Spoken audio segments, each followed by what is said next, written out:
यो चाहिँ रायोको साग एकदम माग हुने विभिन्न बजारमा चाहिँ बिक्रीका लगायत प्रति मुठा 20 रुपियाँ मुठामा मोडेमा लगी बिक्री हुन्छ। यसको साग चाहिँ अत्याधिक मात्रामा माग भई यसलाई चाहिँ खाडी चौर, बाह्रबिसे, लामो साँगु, दलालघाट लगायत कालीमाटी बजारमा नि यस सागलाई चाहिँ माग अनुसार पठाइन्छ। यहाँबाट चाहिँ यो साग हिउँदो महिनामा चाहिँ धेरै यस ठाउँमाबाट चाहिँ धेरै उत्पादन हुने, यो चाहिँ वस्तुको मलबाट चाहिँ बढी उत्पादन हुने गर्दछ। यो चाहिँ धेरैभन्दा धेरै चाहिँ माग भएकोले यहाँका किसानहरूले चाहिँ बढी सागलाई मेहनत गरी उब्जाउने गरिन्छ।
रायोको साग चाहिँ एकदम यो मुडेको लेखको साग चाहिँ रायोको साग एकदम फेमस,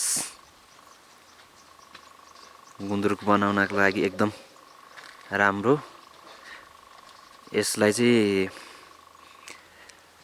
घाममा सुकाएर 3-4 दिन सुकाउने, सुकाएपछि पहेँलो पहेँलो भइसकेपछि चाहिँ गुन्द्रुकको लागि यो साग तयार हुन्छ। सागले यसरी सफासँग टिपेर पखाल्ने अनि फोहोर माटोलाई चाहिँ झिक्ने अनि सुकाउने 2-3 दिन। सुकाएपछि अब त्यसमा चाहिँ पहेँलो पहेँलो भाग भइसकेपछि यसलाई सफासँग राम्रोसँग धोइ पखाली गर्ने। धोएपछि यसलाई चाहिँ ढिकी अथवा केही उसमा राखेर हल्का सानो सानो बनाएर यसलाई काट्ने अथवा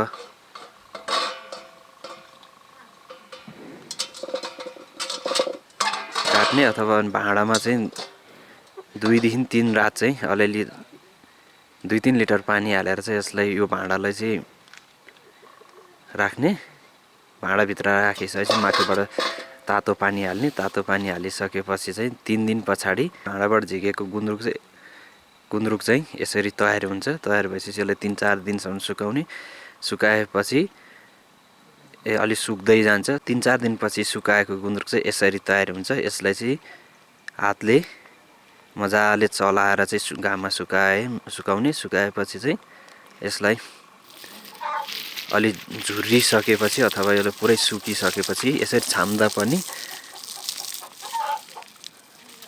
यो भाग चाहिँ छुट्टिने भइसकेपछि यो गुन्द्रुक तयार हुन्छ र यो गुन्द्रुक एकदम अमिलो र मिठो तयारी हुन्छ।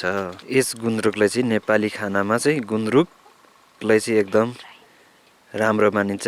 नेपाली खाना भनेको गुन्द्रुकमा तरकारी अन्तर्गत एकदम राम्रो गुन्द्रुकलाई मानिन्छ। गुन्द्रुक एकदम मिठो अमिलो हुने भएकोले यसलाई धेरै मान्छेहरूले गुन्द्रुकको विभिन्न परिकार बनाइकन अचार बनाउन सकिन्छ। यसलाई अमिलो राखेर अचार चाहिँ एकदम मिठो हुने गर्दछ।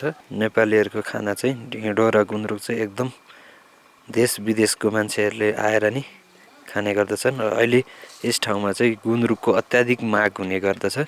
यस गुन्द्रुकलाई चाहिँ विशेष गरेर यहाँबाट चाहिँ खाडीचौर, सिलुङ्गा, मुडे, दोलालघाट, काठमाडौँ लगायतका विभिन्न ठाउँमा चाहिँ यस गुन्द्रुकलाई चाहिँ पुर्याइन्छ।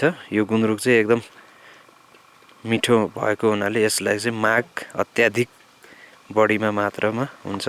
गुन्द्रुक चाहिँ एकदम यसरी नै तयार हुन्छ र यो अब लगभग तयार भइसकेको छ। यसलाई चाहिँ अब हावा नछिर्ने गरी बट्टा अथवा केहीमा राख्न सकिन्छ। यो गुन्द्रुक लगभग 3-4 सालसम्म केही नहुने, केही बिग्रिने भन्ने डर हुँदैन। यो गुन्द्रुक चाहिँ एकदम राम्रो, यहाँ बस्दाखेरि नै मगमग बास्ना आउने लगायतका एकदम राम्रो छ गुन्द्रुक चाहिँ।